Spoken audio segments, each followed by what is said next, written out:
Selamat datang lagi di Deep Dive kita. Kali ini ada sumber yang menarik banget nih yang kamu share. Buku Face Reading in Chinese Medicine, edisi kedua, penulisnya Lillian Bridges. Materinya lumayan dalam ya. Oke, jadi misi kita sekarang, kita coba bongkar ya. Gimana sih menurut pengobatan Tiongkok kuno ini, wajah kita tuh bukan cuma soal penampilan aja. Iya, lebih dari itu. Katanya wajah itu kayak cermin dunia batin kita. Terus peta perjalanan hidup, bahkan ada petunjuk soal potensi masa depan.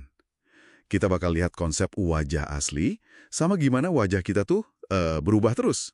Siap ya? Siap. Jadi, fondasi utamanya itu konsep 3 harta karun, atau Sanbao. Isinya itu Jing, Qi, sama Shen. Jing, Qi, Shen. Oke. Ini 3 jenis energi dasar gitu lah.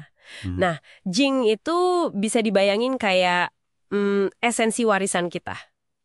Kayak baterai dari sananya yang kita bawa sejak konsepsi.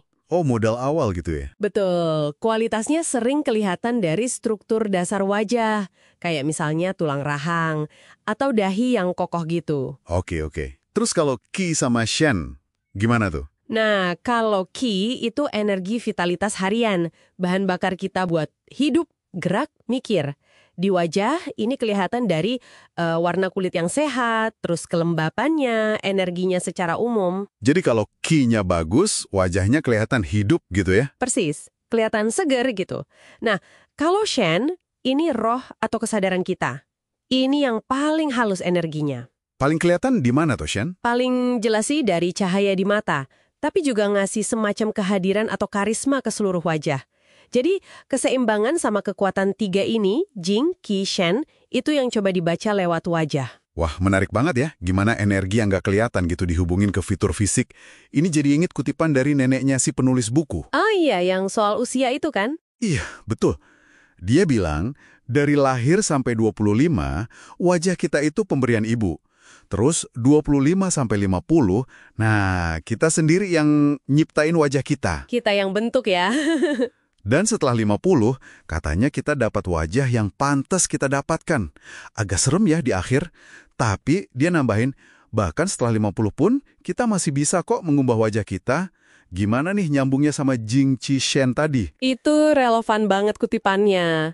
Wajah awal kita kan emang banyak dipengaruhi Jing warisan ya. Tapi seiring kita hidup, pilihan kita, kebiasaan, cara kita ngelola Qi energi harian, dan gimana kita melihara Shen, semangat, kesadaran, itu semua ikut ngebentuk ulang fitur wajah. Jadi bukan cuma genetik doang ya? Bukan, ini lebih dari itu. Makanya buku ini pakai analogi wajah itu kayak peta topografi. Peta topografi. Maksudnya gimana tuh? Kayak ada gunung lembah gitu? Iya, mirip gitu. Jadi fitur-fitur yang keras, yang menonjol, kayak dahi, tulang pipi, hidung, dagu, rahang, itu disebut gunung. Gunung. Oke. Ini mewakili aspek yang dalam diri kita. Struktur, kekuatan, ketahanan, ya warisan Jing tadi juga. Nah, sementara fitur yang lebih lembut, yang lebih reseptif, kayak telinga, alis, mata, mulut, itu sungai. Sungai. Jadi yin ya? Betul, ini mewakili aspek yin. Perasaan, emosi, intuisi, aliran Qi, dan ekspresi Shen juga. Nah, lanskap unik wajahmu itu ya perpaduan harmonis atau mungkin disharmonis dari gunung dan sungai ini. Oke, jadi keseimbangan antara struktur gunung sama aliran sungai ini yang jadi potret diri kita. Tapi tadi dibilang peta ini dinamis ya, bisa berubah. Bukan cuma karena nambah umur aja kan? Banget. Peta ini tuh diupdate terus sama pengalaman hidup kita, terutama pengalaman yang signifikan secara emosional. Bisa positif, bisa juga negatif kayak trauma atau stres yang lama gitu. Menurut buku ini, kejadian kayak gitu bisa ninggalin jejak di area wajah yang spesifik. Area yang berkaitan sama usia pas kejadian itu terjadi. Kayak ada penanda gitu di peta jalan hidupmu. Wow, gimana caranya pengalaman bisa meninggalin jejak fisik itu? Kok bisa? Nah, ini yang menarik. Ada konsep namanya membekukan Jing. Jadi, pas kita ngalamin shock atau takut yang hebat gitu, respons saluriah kita kan bisa jadi beku ya kan? Kayak freeze response. Iya. Nah, secara energetik, buku ini ngejelasin kalau sebagian dari esensi Jing kita, yang harusnya jadi cadangan energi jangka panjang, itu bisa ikut terkunci atau kejebak di momen trauma itu. Jadi energi kita ada yang nyangkut di masa lalu gitu? Bisa dibilang gitu. Nah, ini bisa muncul sebagai tanda halus di area wajah yang berhubungan sama usia kejadian. Mungkin lekukan kecil yang tadinya nggak ada, atau garis halus tipis banget, atau penipisan jaringan, atau bahkan perubahan warna kulit setempat yang samar. Jadi misalnya ada tanda di telinga gitu. Bisa jadi itu terkait sama pengalaman pas masih di kandungan atau bayi banget? Bisa jadi, bisa jadi. Telinga itu sering dikaitkan sama periode paling awal kehidupan. Nah, implikasinya ini bukan cuma soal tanda fisik aja. Terus apa lagi? Pembekuan Jing ini itu bisa nyiptain pola perilaku atau emosi atau bahkan tantangan kesehatan yang berulang dalam hidup kita karena ya itu tadi, sebagian energi vital kita masih nyantol di kejadian masa lalu itu. Wah, Jadi, ngebaca peta wajah ini bisa jadi salah satu cara buat nyadarin pola-pola bawah sadar itu. Gila sih ini. Ngasih perspektif beda banget ya. Soal kerutan atau tanda di wajah, bukan cuma penuaan biasa, tapi bisa jadi kayak arsip cerita kita, gimana kita ngadepin hidup, jendela buat ngerti diri lebih dalam ya. Oke deh, coba kita rangkum sedikit ya. Intinya nih, dari kacamata pengobatan Tiongkok di buku ini, wajah kita itu peta yang personal banget, dinamis, dan kaya info. Bener. Isinya itu refleksi warisan Jing bawahan, terus vitalitas aliran Qi harian kita, pancaran Shen atau semangat kita, dan juga gimana akumulasi pengalaman hidup ngebentuk kita. Semacam gabungan takdir sama pilihan respon kita gitu ya. Tepat sekali. Perpaduan itu.